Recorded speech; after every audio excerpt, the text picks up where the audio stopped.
ఈ రాజకీయ నాయకులు వచ్చినప్పుడు ఆ జనానికి కూలి పనులు ఇచ్చి లారీల మీద తిప్పుతారు.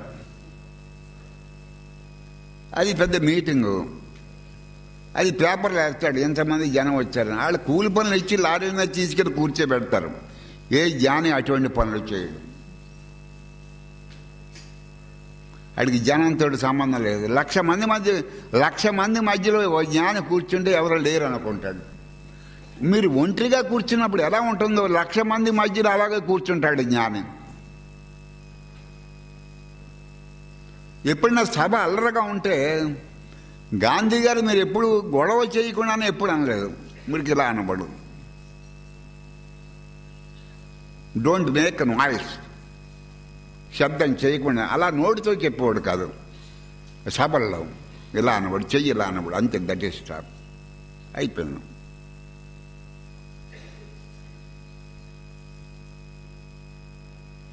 ఒకసారి భద్రాచలంలో పరమాచార్య ఉండగా వాళ్ళు భక్తులు కూర్చుని ఉన్నారు. వాళ్ళు మాట్లాడుతున్నారు.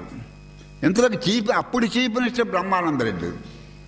ఆ బ్రహ్మానందరెడ్డి పరమాచార్యని చూడటానికి వచ్చాడు. అక్కడ కూర్చున్న బ్రహ్మానందరెడ్డి అరగంట కూర్చున్న తర్వాత అక్కడ బయట కూర్చున్నాడు. నోటితోటి మీరు వెళ్ళిపోండి అని పరమాచార్య చెప్పలేదు, ఇలా అన్నాడు, ఖాళీ చేయండి అని. ఇలా ఇది ఖాళీ చేయండి అని. ఆవిడ భక్తులు బయటకు వెళ్ళిన తర్వాత చీఫ్ మినిస్టర్ని పిలిచాడు లోపలికి. అరగంట వరకు ఆయన పిలవలేదు.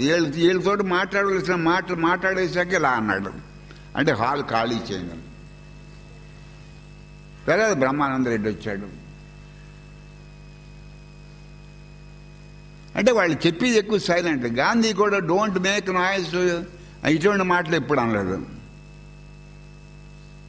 శబ్దం చేయకండి, నిశ్శబ్దంగా ఉండండి. అంటే సైలెన్స్ పని చేస్తుంది అక్కడ. ఏంటిది? సైలెన్స్ పని చేస్తున్నాం.